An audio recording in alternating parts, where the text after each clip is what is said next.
Salut, c'est Maya. Et Éléonore de Télé-Sorbonne. Aujourd'hui, on va vous présenter l'association de plongée Splash de Sorbonne Université. C'est parti.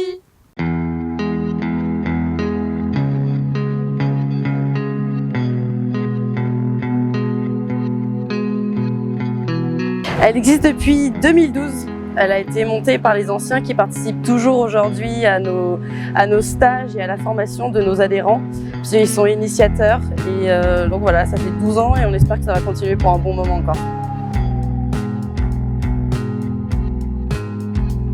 L'objectif de Splash, c'est de faire découvrir la plongée au plus grand nombre, c'est de combattre un peu l'appréhension qui peut exister chez certains étudiants de ce qu'est la plongée, de faire découvrir les fonds marins, parce que c'est bien de plonger pour plonger et de voir des fonds, mais on voit aussi tout ce qui est la vie sous-marine, à la fois animale, végétale.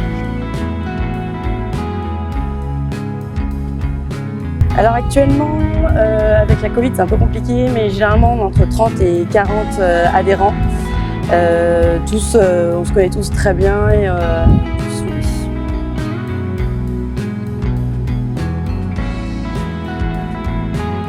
alors oui, avec justement avec vos participations et on espère toucher plus de gens, avoir plus de films de présentation.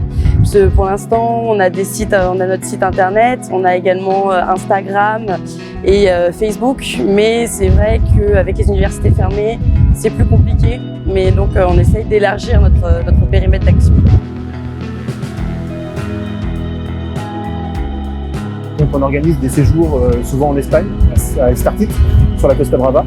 Et là on organise cette année un stage à Sète, donc dans le sud de la France, sur les Cantos, qui nous permet un peu de diversifier le plongée. Sinon on a aussi des fosses un peu plus profondes, donc on va à Nemo à Bruxelles, Nemo 21.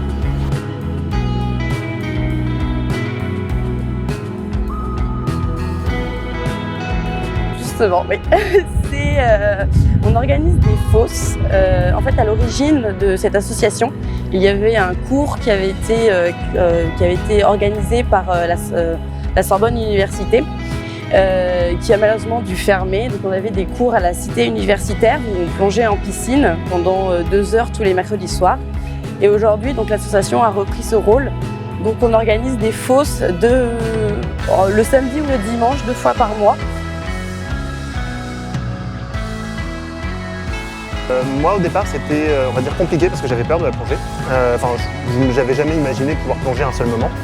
Et du coup lors d'une présentation quand je suis arrivé à la fac en L3, on nous a demandé en fait si on était intéressé par la plongée et par l'archéoplongée, vu que je fais de l'archéologie.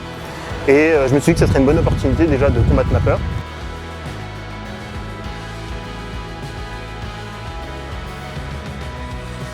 J'ai commencé quand j'avais 15 ans et j'ai passé mes niveaux justement avec l'université.